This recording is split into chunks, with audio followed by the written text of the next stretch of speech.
Human teeth. Molars, incisors, and everything in between. At least 40 pounds of them, tightly packed into potato sacks inside a blue duffel bag identical to mine. I was too exhausted from my flight to check the bag at the airport. Now my clothes, toiletries, and Hawaiian souvenirs were gone, replaced by something that belonged to either the tooth fairy or a deranged dentist.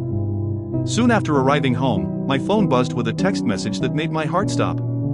Someone knew I had their bag. Attached to the next message was a photo of their open duffel bag filled with my red summer shorts, tiki mask magnet, and surfboard carrying. They had my belongings. Another picture followed, a crumpled form I had filled out for scuba diving, showing my name, address, and phone number. They demanded their bag back and provided instructions to drop it off at a nearby park. But there was a disturbing catch: I had to add one of my front teeth to the bag. The demand made my stomach churn. I debated how they would know if I added a tooth or not. Surely they wouldn't sift through 40 pounds of teeth to check. I ultimately decided against it. I couldn't bring myself to pry out a perfectly healthy tooth. Instead, I planned to drop the bag as instructed and leave without further trouble. By 10 p.m., the park was empty, the cold biting at my face. I found the designated bench, shoved the bag underneath, and left a note apologizing for the mix-up. Staying around longer than necessary felt dangerous, so I headed out, hoping that was the end of it. As I walked, something felt wrong. A strange sensation lingered, like the air itself was heavier.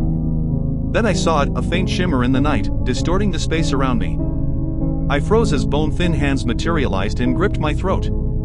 The figure wasn't fully visible, just an outline of something otherworldly, with glowing yellow eyes that pierced through the dark. Invisible hands forced my mouth open, tearing at my gums with terrifying strength. Pain exploded as my teeth were bent, wrenched, and snapped out one by one. Blood filled my mouth, and I felt each nerve scream as my teeth were ripped away. The agony was beyond anything I could have imagined. When I woke in the hospital, I learned I had been found unconscious in the park. Every single tooth was gone. My mouth was a mangled wreck, requiring months of surgeries and 2 sets of custom dentures to repair. Even now, the memory of that night lingers, the phantom pain returning whenever I think too hard about it. Since then, I've moved far away. My suitcase is now impossible to miss, a garish, zebra-striped bag plastered with bright yellow stars. I'll never confuse it for someone else's again. If you see me at an airport and recognize the bag, feel free to say hello. If you catch me in the right mood, I might even show you my dentures, a permanent reminder of why I'll never take a bag without double-checking it again.